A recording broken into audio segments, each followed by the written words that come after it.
In honor of their inaugural campaign at the World Cup, the women's side that is, let's talk about the Zambia national football team. The team bears the nickname Chipolo Polo, which means the copper bullets, due to that metal's abundance in Zambia. You'll find that nickname along with the Zambian flag right across the back of this jersey from 2012.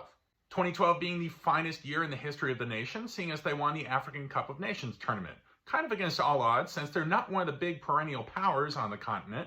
Many of the big countries did not compete in that tournament for a myriad of reasons.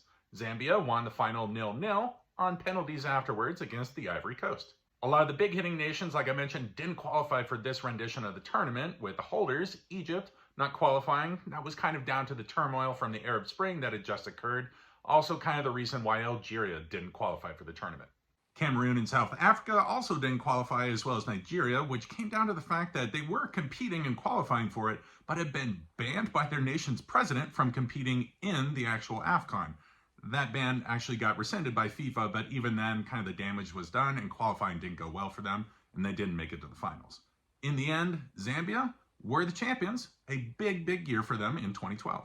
So in the group stage, they went through along with Equatorial Guinea, who were co-hosting the tournament. They beat Senegal there. On the way to the final, they also beat Sudan and then Ghana, where they met Ivory Coast in the final, who had not given up a goal the entire tournament. And this is kind of a big thing, seeing as they didn't give up a goal in the final to them, winning on penalties. And this was against an Ivory Coast team that had Didier Drogba, as well as Yaya Toure and Max Gradel in there, three of the biggest names that have ever played for that nation, as well as three of the biggest African players that have ever played the game. To get into some of their former players, the hero of that tournament in 2012 was Christopher Katongo, who's the player of the tournament, as well as one of the nation's greatest goal scorers of all time.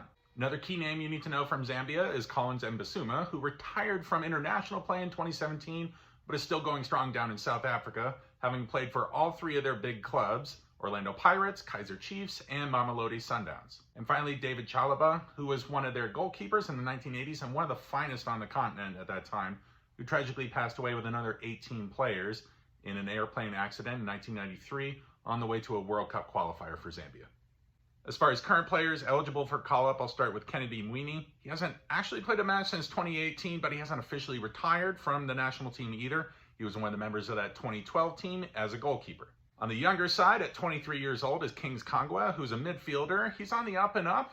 He plays at Crvena Zvezda, which is Red Star Belgrade in Serbia. So that's your quick rundown on the Zambian national team.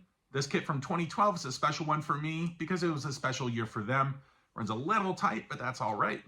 And a final congratulations again to the women's side, as they have become the first ever African nation that is landlocked, men's or women's side, to compete in a World Cup. That's a big accomplishment, and best of luck to them today against the Spanish national team in their second game in the group stage.